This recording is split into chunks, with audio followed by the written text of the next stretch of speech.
Hello guys, welcome to my channel. तो आज हमने सीरीज़ की दूसरी वीडियोस बना रहे हैं। आपको जैसे पता ही है, आपने एक सेशन देखा होगा, हमारा फर्स्ट सेशन सेशन 1, जिसमें हमने वर्ड्स पावर मेड इजी का सेशन 1 चैप्टर नंबर 3 कंप्लीट किया था। और आज हम इस वीडियो में सेशन नंबर 2 कंप्लीट करेंगे। और हमारा टारगेट है कि बच्चों को कॉम्पिटिटिव एग्ज़ाम्स के लिए तैयारी कराना। अभी हम इंग्लिश की करवा रहे हैं और धीरे धीरे हम इसको इंग्लिश के सब्जेक्ट्स के अलावा और दूसरे सब्जेक्ट्स की भी तैयारी करवाएंगे। तो बिना कोई टाइम वेस्ट किए अपना दूसरा सेशन शुरू करते हैं। पहली वाली वीडियो भी आप देख लीजिएगा, क्योंकि उसमें सेशन 1 है और उसमें 10 वर्ड्स हैं और उसी से रिलेटेड ये वीडियो है। तो कंटिन्यूटी है ये, word power made easy by Norman Lewis, session 2। और इसमें हम रूट्स पढ़ेंगे एक्चुअल में, और इसमें लगभग आपको 12 से 13 वर्ड्स मिलेंगे अलग अलग। हम इसमें रूट्स देखेंगे और उसके बाद उसमें वर्ड्स देखेंगे। तो चलिए शुरू करते हैं सेशन नंबर 2। और ये प्रेजेंटेशन में आपको दिख भी रहा होगा, सेशन नंबर 2 कुछ वर्ड्स हैं और इनका डिस्क्रिप्शन दिया हुआ है। तो हम इसको साथ साथ पढ़ते जाएंगे और साथ साथ देखते जाएंगे, है ना। तो इसको मैं थोड़ा सा जूम कर लूँ, आई थिंक इतना बहुत होगा, आई गेस, है ना। तो सबसे पहले तो हम सेशन 2 जो कि पेज नंबर 38 है नॉर्मन लुइस का, इसमें एक बात इंट्रोडक्शन में ये लिखा हुआ, origins and related words. Every word in the English language has a history. हर एक वर्ड की, जो इंग्लिश का एक वर्ड है, उसकी एक हिस्ट्री है। And these 10 are no exception. और जो हम पढ़ने जाएंगे 10 वर्ड्स, ये भी कोई अलग नहीं है, उनकी भी बेसिक ऑब्वियसली एक कोई ना कोई हिस्ट्री है। In this section you will learn a good deal more about the words you have been working with. अभी तक हम सेशन 1 में जितने वर्ड्स हमने लर्न किए थे, अब हम इसका थोड़ा सा और एक्सटेंशन देखेंगे और इसी से वर्ड से रिलेटेड कुछ एक वर्ड्स और हम पढ़ेंगे। In addition you with make excursions into many other words allied either in meaning, form और history to our basic time. तो हमने जो पहले एक 10 वर्ड्स पढ़े थे, उसी से रिलेटेड, उसी से अलाइड वर्ड्स हम और पढ़ेंगे, जो किसी ना किसी फॉर्म में उन वर्ड से रिलेटेड होगा। आपको अच्छे से याद होगा कि मैंने आपको 10 वर्ड्स बताए थे सेशन 1 में, तो उन्हीं से रिलेटेड कुछ एक वर्ड्स अब हम इस सेशन में फिर पढ़ेंगे। और याद रखिए कि इस चैप्टर के 3 सेशन है, तो ये दूसरा है, पहला मैं करवा चुका हूँ, दूसरा है। तो उन्हीं 10 वर्ड से रिलेटेड हम और भी कुछ वर्ड्स देखेंगे जो कहीं ना कहीं उन वर्ड से रिलेट करते हैं। तो पहला कि जैसे आप अपनी स्क्रीन पर देख रहे हैं, द ईगो। ईगो का मतलब मैंने आपको पहले भी बताया हुआ था, ठीक है। और इसमें लिखा हुआ है, egoist and egotist are built on the same Latin root, the pronoun ego meaning I. जो ईगोइस्ट और ईगोटिस्ट दो हमने वर्ड पढ़े थे ना पिछले सेशन में। ईगोइस्ट तो वो होता है जो अपना ही भला चाहता है, किसी भी हालत में, चाहे दूसरे का नुकसान हो, उसको कोई फर्क नहीं पड़ता। उसको बस हमेशा हर पॉइंट पे ये देखना था कि इसमें मेरे लिए क्या है, ठीक है। और ईगोटिस्ट वो होता है जो हमेशा अपनी अचीवमेंट्स ही गिनाता रहता है दूसरों को, और वो हर एक चीज़ में अपने आप को एक्सपर्ट मानता है, ठीक है। तो दूसरों को वो ये बताता है। तो इसका रूट वर्ड क्या है? इन दोनों का रूट वर्ड है ईगो। हम एक्चुअली इसमें इस सेशन में रूट वर्ड देख रहे हैं और उससे रिलेटेड वर्ड्स देख रहे हैं। तो इन दोनों का रूट वर्ड एक्चुअल में क्या है? ईगो। और ये एक लैटिन रूट है, लैटिन एक कंट्री है और वहीं से ये उपजा है, वहीं से इसके रूट हैं इस वर्ड के। और ये प्रोनाउन है ईगो। ईगो का मतलब है आई, मीनिंग आई, मतलब मैं। ईगो का मतलब मैं, ठीक है। I is the greatest concern in the egoist mind, ठीक है। जो ईगोइस्ट का माइंड होता है उसके हमेशा अपने बारे में चिंता लगी रहती है। जो ईगोइस्ट होता है ना, उसके दिमाग में हमेशा अपने ही बारे में चिंता लगी रहती है। ईगो मतलब मैं ना, तो अपने ही बारे में उसको चिंता लगी रहती है। The most over used word in the egotist vocabulary. और वही आई मतलब मैं। और जो ईगोटिस्ट होता है ना, जो सिर्फ हमेशा अपने बारे में चीज़ों को बताता रहता है और कहता है मैं एक्सपर्ट हूँ, मैं यूँ, मैं अपनी अचीवमेंट गिनाता रहता है, उसकी वोकेबलरी में भी आई वर्ड सबसे ज़्यादा होता है कि नहीं होता? आई। ईगोटिस्ट का मतलब ईगो का मतलब आई ना, तो ये ईगोटिस्ट की वोकेबलरी में हमेशा रहता है। Keep the words differentiated in your own mind by thinking of the T in talk and the additional T in egotist, ठीक है। अब इन दोनों वर्ड में आप अपने दिमाग में जो ईगोइस्ट और ईगोटिस्ट है, इन दोनों को आप डिफ्रेंशिएट कैसे कर सकते हो, आप अपने दिमाग में रख सकते हो। ईगो टेस्ट में टी एक्स्ट्रा है ना, टॉक, टॉक का टी देखो आप, टॉक का टी, ठीक है, टॉक का टी, ठीक है ना, ये देखो ये है कीप द वर्ड्स, टॉक का टी देखो, और इसमें एक एडिशनल टी देखो, ईगो टेस्ट में एक एडिशनल टी है, मतलब बोलता रहता है अपने बारे में, चीज़ों को बताता रहता है, अपनी अचीवमेंट्स गिनाता रहता है। तो ईगो टेस्ट, आप इन दोनों को, ईगोइस्ट को और ईगो टेस्ट को ऐसे डिफ्रेंशिएट कर सकते हो, ठीक है। चलिए आगे आगे बढ़ते हैं अब। Ego itself has been Ego itself has been taken over from Latin as an important English word and is commonly used to denote one's concept of oneself, as in, what do you think your constant criticism do to my ego? Ego itself has been taken over from Latin as an important English word. जो ego है ना, वो Latin भाषा से लिया गया है, एक इंपॉर्टेंट इंग्लिश वर्ड है ईगो, ठीक है, and is commonly use to denote one's concept of one soul, और ये हमेशा कॉमनली यूज किया जाता है इंग्लिश में, क्या डिनोट करने के लिए, खुद को बताने के लिए, खुद को रिप्रेजेंट करने के लिए। जैसे कि इन्वर्टेड कॉमा में व्हाट, अगर हम ऐसे देखें, what do you think your constant criticisms do to my ego, inverted comma में ये बंदा पूछ रहा है तुम्हें क्या लगता है कि तुम मेरा क्या उखाड़ लोगे, क्रिटिसिज्म करके मेरा उखाड़ क्या लोगे, मतलब अगर आप इस टोन में बात करते हैं तो वो ईगो ही हुई ना, मेरा क्या उखाड़ लोगे, जितना मर्जी बोल लीजिए, जितना मर्जी क्रिटिसाइज करे जाओ, मेरा क्या उखाड़ लोगे, ये एक इन्वर्टेड कॉमा में। Ego has also special meaning in psychology, but for the moment you have enough problems without going into that. Ego का एक स्पेशल मीनिंग भी होता है साइकोलॉजी में, बट अभी फ़िलहाल के लिए इतना बहुत है, कोई ज़्यादा ज़रूरत नहीं है इतना आगे जाने की, एडवांस जाने की। साइकोलॉजी में क्या स्पेशल मीनिंग निकलता है वो बाद में देखेंगे, लेकिन अभी ईगो के बारे में इतना। ईगो का मतलब मैं, ठीक है। If you are an egocentric, अब हम आगे बढ़ते हैं, ईगो, अब हम आते हैं ईगो सेंट्रिक में। If you are an egocentric you consider yourself the centre of the universe. अगर आप ईगो सेंट्रिक हो तो आप अपने आप को यूनिवर्स का सेंटर समझते हो, मतलब अगर आप ईगो सेंट्रिक हो तो आप पूरी दुनिया में, ब्रह्मांड में अपने आप को, मतलब उसका सेंटर समझते हो, उसका अपने आप को ही ज़्यादा समझते हो। You are an extreme form of the egoist. Egoist तो ये होता है ना कि भाई हर में अपना फ़ायदा ढूंढता है, उसका भी एक एक्सट्रीम फॉर्म है ईगो सेंट्रिक। आप ब्रह्मांड का राजा समझते हो अपने आप को, ब्रह्मांड का सेंटर समझते हो अपने आप को, है ना। तो ये एक एक्सट्रीम फॉर्म है किसका, ईगोइस्ट का। And if you are an egomaniac you carry egoism to such an extreme that your needs, desires and interest have become a morbid obsession, a mania. और अगर आप ईगो मैनियक हो, ठीक है, तो आप ईगोइज्म को, इसी चीज़ को जो मैंने ईगो सेंट्रिक चीज़ बताई थी, आप इसी चीज़ को आप इतना एक्सट्रीम में ले जाते हो कि जो आपके डिज़ायर्स हैं, नीड्स हैं, इंटरेस्ट है ना, वो एक आपका एक ऑब्सेशन बन गया है। मतलब आपको वो चीज़ चाहिए तो चाहिए, वो चीज़ मेरी ज़रूरत, अगर मेरे को किसी चीज़ मेरे को चाहिए तो चाहिए, मेरे को ये करना है तो करना है, इतना ऑब्सेशन बन जाता है कि वो एक आपका पागलपन हो जाता है। मेनिया मतलब पागलपन हो जाता है वो आपका, है ना।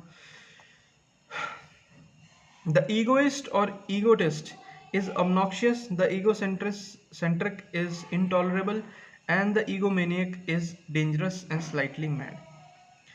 Egoist और egotist क्या है, वो भी एक सेल्फिशनेस है, लेकिन ईगोसेंट्रिक तो बिल्कुल ही इंटॉलरेबल है, ठीक है। ईगोसेंट्रिक तो बिल्कुल ही इंटॉलरेबल है। ईगोमेनियक डेंजरस है और थोड़ा सा ज़्यादा पागलपन है उसमें। कौन सा, ईगोमेनियक। तो हमने एक्चुअल में 3 फॉर्म डिस्कस किए हैं, ईगोइस्ट और ईगोटिस्ट, ठीक है, आप अपने बारे में सोचते कोई दिक्कत नहीं, लेकिन इसका एक एक्सट्रीम वर्जन है ईगोसेंट्रिक। आप पूरी ब्रह्मांड का अपने आप को समझते हो, सेंटर समझते हो, अपने आप को कुछ ज़्यादा समझते हो। बट इसका भी एक्सट्रीम पागलपन की हद तक जाना है कि मेरे को ये चाहिए तो चाहिए, मेरे को करना है तो करना, चाहे जो हो जाए। अगर आप उस चीज़ को एक ऑब्सेशन बना लेते हो तो क्या होता है, ये तो होता है ये ईगोमेनियक, और ये स्लाइटली डेंजरस होता है और मैड होता है ना। अब जो ईगोसेंट्रिक है इज बोथ अ नाउन, जैसे कि ईगोसेंट्रिक नाउन भी है और एक एडजेक्टिव है। नाउन कैसे है? What an egocentric, her new roommate, है ना, इसमें आ गया नाउन। एंड एडजेक्टिव कैसे है? He is the most egocentric person I have ever met. किसी पर्सन को डिस्क्राइब करते हैं तो हम ईगोसेंट्रिक एडजेक्टिव फॉर्म में ले लेते हैं, वैसे ही किसी को कह देते हैं तो हम उसको नाउन की तरह भी ले सकते हैं। अब आते हैं egomaniacal. To derive the adjective form of egomaniac, add A L a common adjective suffix, say the adjective loud. अगर हम ईगोमेनियक से भी अगर एडजेक्टिव निकालना चाहें तो उसमें ए एल लगा दें लास्ट में और वो एडजेक्टिव बन जाएगा। खैर छोड़ो, अब हम आगे बढ़ते हैं। अब एक और चीज़ आती है अदर्स। इसमें वर्ड्स क्या क्या आते हैं? इसमें वर्ड्स आते हैं altruism, altruistic, to alternate, alternate, alternative, alteration, to alter, altercation, comma, alter ego. तो ये सब वर्ड्स अदर्स में आते हैं। कैसे? In Latin the word for other is alter. अगर हम लैटिन भाषा में जो वर्ड है ना दूसरों के लिए जो यूज़ किया जाता है, मतलब अदर, अदर के लिए जो लैटिन में वर्ड जो यूज़ किया जाता है ना वो है ऑल्टर। हम ऑल्टर यूज़ करते हैं लैटिन भाषा में अदर के लिए। And a number of valuable English words are built on this root. और बहुत सारे वैल्यूएबल इंग्लिश के शब्द जो हैं इसी चीज़ के ऊपर बने हुए हैं। लैटिन का शब्द जो है ऑल्टर, इंग्लिश में अदर्स, इसी बेस के ऊपर बहुत सारे वर्ड्स बने हुए हैं। ये देखो लिखा हुआ ना, ये लिखा हुआ है, हाँ ये लिखा हुआ है। जैसे कि अल्ट्रुइज्म, सबसे पहला वर्ड है altruism. Altruism, the philosophy practiced by altruists, comes from one of the variant spellings of Latin alter, other। Altruism भी है जो एक फिलोसफी प्रैक्टिस, जैसे हमने पढ़ा था पीछे वाले सेशन में। अल्ट्रुइज्म क्या होता है कि सेल्फिशनेस भूल जाता है और दूसरों की हेल्प करने में उसको मज़ा आता है। ये एक फिलोसफी है, दूसरों की हेल्प करने में उसको ज़्यादा अच्छा लगता है, अच्छी फीलिंग आती है। तो ये भी लैटिन वर्ड से निकला हुआ है ऑल्टर से, जिसका मीनिंग है अदर। फिर आता है altruistic. Altruistic actions look towards the benefit of others. जो अल्ट्रुइस्टिक एक्शंस होते हैं वो हमेशा दूसरों की मदद करने के लिए ही होते हैं, देखा जाता है। अब आते हैं हम ऑल्टरनेट पे। If you are alternate you skip one and take the other. If you alternate, अगर आप ऑल्टरनेट करते हो तो आप एक चीज़ को स्किप करते हो और दूसरे पे आते हो ना। अगर आप ऑल्टरनेट करते हो, एक चीज़ को आप स्किप करते हो दूसरे पे आते हो। So to speak as when you play golf on alternate Saturdays. बोलने के लिए जैसे कि आप गोल्फ जाते हो एक ऑल्टरनेट सैटरडेज पे जाते हो, मतलब एक छोड़ के दूसरे सैटरडे पे जाते हो ना। तो ऑल्टर मतलब दूसरा ना, एक छोड़ के दूसरे पे आते हो। ऑल्टरनेट सैटरडेज आप गोल्फ खेलने जाते हो। If you have no alternative,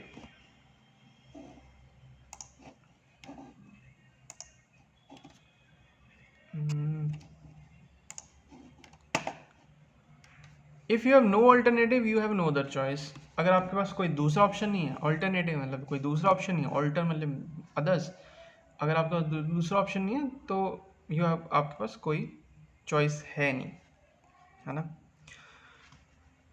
So you see how easy it is to understand the meanings of these words once you realize that they all come from the same source। तो कितना आसान है इन सारे शब्दों का मीनिंग निकालना जब आपको पता है कि ये सारे शब्द एक सोर्स से आते हैं, एक रूट से आते हैं, है ना। कितना इजी है इन वर्ड्स का मीनिंग निकालना जब आपको इसका रूट पता हो, इसका सोर्स पता हो। And keeping in mind that alter means other. अगर हम इसको दिमाग में रखें कि ऑल्टर का मतलब होता है अदर, दूसरा, other, you can quickly understand words like alter ego. तो हम जल्दी से इन वर्ड्स का भी मीनिंग निकाल सकते हैं या समझ सकते हैं इन वर्ड्स को। जैसे कि ऑल्टर ईगो, ऑल्टर मतलब अदर्स ना, ऑल्टर दूसरा, ego, alter ego, altercation, and alteration. 3 words हैं, alter ego, altercation and alteration. पहला वर्ड लेते हैं हम अल्टरेशन का। An alteration is a verbal dispute.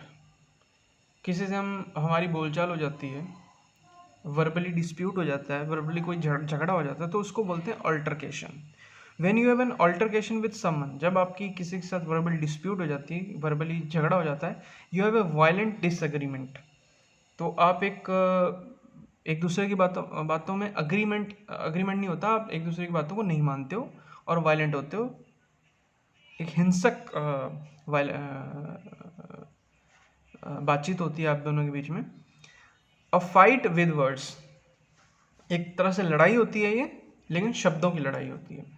And why? Because you have other ideas, और ये ऐसा क्यों होता है? क्योंकि अब आपके पास दूसरे आइडियाज़ हैं, अदर आइडियाज़ हैं। ऑल्टर का मीनिंग आ गया ना, अदर आइडियाज़ हैं, अदर प्लान्स हैं, अदर ओपिनियंस हैं then those of the person on the other side of the argument. आपके ओपिनियंस प्लान्स आइडियाज़ दूसरे बंदे से डिफ़र करते हैं, आपके सेम नहीं है, मतलब आपका अलग चीज़ें चल रही है दिमाग में, उसके अलग चीज़ें चल रही हैं, तो इसलिए ये वर्बल फाइट है और इसको ऑल्टरकेशन बोलते हैं। मतलब आपकी प्लान्स आइडियाज़ ओपिनियंस दूसरे से बिल्कुल अलग हैं और आपकी इसी वजह से आर्गूमेंट होती है, तो इसको बोलते हैं altercation. Altercation by the way is stronger then quarrel और डिस्प्यूट। ऑल्टरकेशन एक एक्चुअली थोड़ा सा स्ट्रॉन्ग वर्ड है, किसके कंपेयर से? क्वारल और डिस्प्यूट। ये क्वारल और डिस्प्यूट छोटी मोटी बात है, लेकिन ऑल्टरकेशन थोड़ा सा एक लेवल ऊपर है। The sentiment is more hated, ये एक थोड़ा गर्मा गर्मी वाला सेंटीमेंट है। ऑल्टरकेशन एक गर्मा गर्मी वाला सेंटीमेंट है। The disagreement is likely to be angry, जो डिसएग्रीमेंट होता है दोनों के बीच में, वो उससे गुस्सा आता है, और इवन हॉट टेम्पर्ड, और एक बहुत ज़्यादा गुस्सा आता है, बहुत ज़्यादा गर्मा गर्मी होती है। देयर में बी रिकोर्स, और उसके बदले एक बदला लेने की भावना भी आती है। If the disputants are human to profanity और obscenity, you have altercations in short over pretty important issues. अगर हम छोटे शब्दों में कहा जाए तो आपकी ऑल्टरकेशन होती है बहुत इंपॉर्टेंट इश्यूज़ के ऊपर होती हैं, बहुत ज़्यादा इम्पॉर्टेंट इश्यूज़ होते हैं जिसके ऊपर ऑल्टरकेशन होती है, जिसके ऊपर वर्बल फाइट होती है, वर्बल बहस होती है, डिसएग्रीमेंट होता है, कुछ भी होता है, दूसरे से आप डिफर करते हो। And the word implies that you get quite excited, और उसके वजह और आप एक्साइटेड भी होते हो, उस लड़ाई में एक्साइटेड होते हो। अब आते हैं हम अल्टरेशन हमने पढ़ लिया, ऑल्टरकेशन हमने पढ़ लिया, ये देखो लिखा हुआ है, सारा कुछ लिखा हुआ है इसमें ना। You have altercation shot over pretty important issues and the word implies that you get quite excited. अब आते हैं हम ऑल्टर ईगो पे। ऑल्टर ईगो आते हैं alter ego which combines alter other with ego. तो ऑल्टर ईगो में actually दो वर्ड हैं, एक ऑल्टर जिसका मतलब होता है अदर्स दूसरा, और एक ईगो जिसका मतलब होता है आई सेल्फ। दो वर्ड है ना, दूसरा और एक मैं। I self generally refers to someone with whom you are so close that you both do the same things। ये वर्ड उस बंदे के लिए यूज़ होता है जिसके आप बहुत ज़्यादा क्लोज हो और आप दोनों सेम चीज़ें करते हो। ये वर्ड उस बंदे के लिए ज़्यादा यूज़ होता है जिसके आप ज़्यादा क्लोज हो, आप दोनों सेम चीज़ें करते हो। थिंक अलाइक, सेम तरीके से सोचते हो। रिएक्ट सिमिलरली, एक तरीके से रिएक्ट करते हो। And are in temperament almost mirror images of each other, और टेम्परामेंट में भी आप बिल्कुल एक जैसे होता है ना मिरर इमेज, बिल्कुल मिरर इमेज हो एक दूसरे की। Any such friend is your other I, कोई भी ऐसा आपका दोस्त जो आपकी तरह है, आपकी तरह टेम्परामेंट है, आपकी तरह रिएक्ट करता है, आपकी बिल्कुल एक कॉपी है, तो उसको हम कह सकते हैं वो ऑल्टर ईगो है। Any such friend is your other I, your other self, your alter ego, है ना। तो इसी के साथ ही हम इस सेशन को यहाँ करते हैं कंप्लीट। तो एक बार अगर हमें रिवाइज करवाऊँ कि हमने क्या क्या वर्ड्स पढ़े हैं। हमने पढ़े हैं ego, egocentric, egomaniac, egomaniacal. ठीक है, ईगो सेंट्रिक ईगोइस्ट और ईगोटिस्ट से एक लेवल ऊपर आता है। अपने ब्रह्मांड का सेंटर समझने लग जाता है अपने आप को। और उससे भी एक लेवल होता है ईगोमेनियक, जिसका ऑब्सेशन हो जाता है सिर्फ अपने बारे में, अपनी डिज़ायर, अपनी नीड किसी भी हालत में पूरी करना, और वो उसमें पागलपन लग जाता है। ईगोमेनिकल एक एडजेक्टिव बन जाता है। ईगोसेंट्रिक, ईगोमेनिक, और अदर्स में एक ऑल्ट्रिज्म, ऑल्ट्रोइस्टिक टू ऑल्टरनेट। ऑल्टर का मतलब कि अदर्स, दूसरा। ऑल्ट्रिज्म जो सेल्फलेस, अपने दूसरों की हेल्प करता है। ऑल्ट्रोस्टिक एक्शंस, ठीक है। ऑल्टरनेट, ऑल्टरेशन, चेंज करना। And always of course a change, a making into something other. When you alter your plans you make other thing. एक होता है ऑल्टरकेशन, लड़ाई करना, दूसरे से आपके बिल्कुल प्लान्स बिल्कुल डिफरेंट है, आइडियाज़ बिल्कुल डिफरेंट है, तो आपकी डिस्प्यूट हो जाती है। ऑल्टर ईगो बिल्कुल आप ही की तरह एक बंदा है जो सेम रिएक्ट करता है। तो ये तो आज आज हमने दूसरा सेशन भी कंप्लीट कर लिया है। आई होप कि आपको कुछ थोड़ी सी वैल्यू मिली होगी इस सेशन के बाद। और हमारा टारगेट है कि word power made easy. Word power made easy तो छोड़ो, इसमें तो मे बी 1500 2000 इससे ज़्यादा वर्ड्स होंगे नहीं, या 2500 2500 इससे ज़्यादा वर्ड्स होंगे नहीं। But our target is to learn vocabulary, और हम धीरे धीरे वोकैब बढ़ाएंगे, ग्रो करेंगे। वोकेबलरी के लिए ही ये चैनल है, इंग्लिश के लिए ही चैनल है। धीरे धीरे हम स्कोप को इंक्रीज़ करेंगे। तो इस सीरीज़ को मेरे साथ ज्वाइन करें, सीखेंगे और आगे बढ़ेंगे, और कामयाब तो होना ही, हमने एग्ज़ाम तो निकालना ही है।